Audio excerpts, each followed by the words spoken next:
this is Heather Hoffman, and today I have a simple and elegant card to share with you using some gold heat embossing and emboss resist with some distress ink, just kind of to enhance the embossing and add a fun frame effect. I'm using the 2018 sentiment kit from Unity Stamp Company called Thankful and Grateful Fall. I used my powder tool on my green cardstock, which will help keep my embossing from sticking anywhere other than where I'm stamping. I'm using my stamp positioner, my Misty, just to stamp the sentiment because I wanted to stamp that twice since it was the most solid image, and I wanted to make sure and get a really clean impression. The leaves are such a delicate, intricate design that I just hand stamped them because if they didn't stamp perfectly for this design, it would work just fine because they were so finely detailed that you wouldn't notice that little bit. So I'm stamping everything with my embossing ink pad and just kind of going around and filling in the frame basic first. Excuse the top of my head there, I had to keep looking to make sure I had everything lined up and I didn't realize how far in the camera it was. And then I used some of the just tips of the leaves to kind of fill in some little spots. Don't worry if it overlaps a little or covers a little extra, it'll all kind of work together once you get the embossing on there.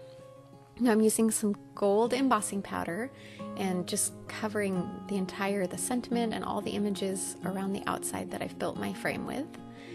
And you notice it's kind of a thick coat on there. Normally I wouldn't do this, but I'm going to put a piece of white cardstock and turn it over and kind of flick it with the back of my hand. You end up with a little bit, kind of some spots that maybe are a little bit bare, but I really wanted that intricacy of the image from the leaves to show with my heat embossing. I didn't want them just to look like they were turning into big blobs. So that kind of worked for the effect I was going for. And once I have that all done, I'm going to go ahead and take my heat gun over and just heat emboss. If you haven't used a heat gun before, it's really simple. I like to preheat it a little, make sure it's hot, and just kind of follow around the embossing powder. You can kind of see when it melts and gets shiny. That's enough. Don't keep heating it because you can overcook and melt it. It takes a little while, but it's possible. So I always try and just be careful to only heat it as far as I need to. Now I've pulled out some peeled paint distress ink, and I like to use my blending brushes, the Ranger blending brushes. You can use a foam applicator as well, whatever's easier for you. I just like the feel of the brush and feel like it's easier on my hands and doesn't make my arms quite so tired when I'm all done. And I'm just going around and building up my color. I've started with kind of a soft coat and then kept going and just deepening it around the edges a little bit more and a little bit more. And just, like I said, slowly building the color until I was happy with the effect that I had there. Then I'm cleaning my work surface off a little. I still had embossing powder everywhere.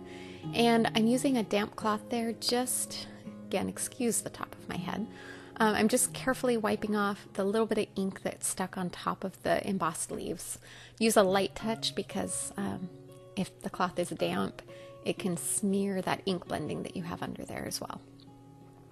All right, now I'm adding a sentiment from the same kit using some black ink, and I'm gonna just do it on a super thin strip of white cardstock. I like to stamp it on and then trim it into those strips, and then trim off the extra edges with my scissors. And I couldn't decide if I wanted to do a banner or just do it straight. I finally opted for just straight on this. And then I'm gonna attach the card or that frame. I die cut it a little bit. I'm sorry, I didn't die cut it. I trimmed it with my paper trimmer so that it was slightly smaller than an A2 card. That way I could attach it on and have a little bit of a white frame showing around the outside edges.